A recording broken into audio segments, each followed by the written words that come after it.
Sure, my friend. Wouldn't anyone like to stay in Riverwood forever? But no, come to recount my past homes. Riverwood is actually my third. Yeah, I spent a good deal of my childhood in my ancestral homeland, Valenwood, but my family moved to Skingrad eventually. The Thalmor weren't exactly benevolent rulers, you see. Not that the Emperor was a saint, but at least he didn't confiscate the wealth of anyone he disliked. At least back when we moved. I remember the trees, a few faces, but much of my childhood memory was muddy. Like anyone's childhood was, I guess. The last memory I had of Valenwood was the Thalmor clearing entire forests to build fortresses and roads while we were on our way to Skingrad. It was a beautiful place before I left, although I'm not sure if I can ever return to the home I remembered.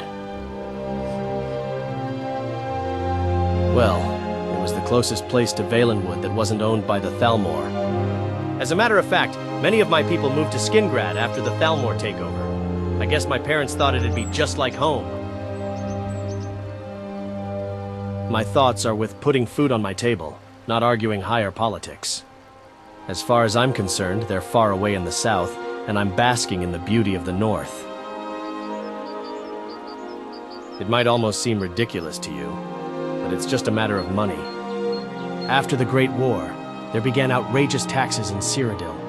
Heard it's because the Emperor owes the nobles 3 generations' debts. So I left for Skyrim.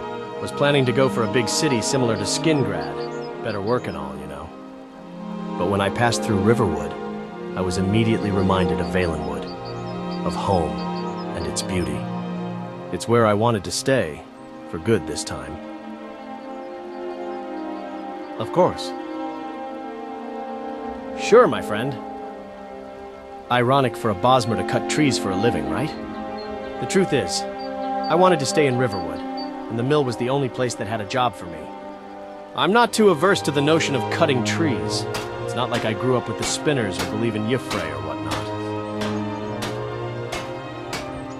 Of course. That bard thinks he can woo Camilla away with a few half-decent poems. I've seen drunken men blabber with more sense than his poetry. The fool is a full-grown man, but still lives with his mother with no better thing to do than to loiter at the inn. That speaks volumes for the kind of man he'll be for whoever is unfortunate enough to be his bride. Oh no, he's been a thorn in my eyes since the first day. The first day I came to Riverwood, I just wanted to get some sleeps in the inn. But the idiot brought in his loudest drums and created the most hideous symphony to ever hex my ears. You might not believe it, but my feelings for her go way back to my time in Skingrad. Her house was a street away from mine.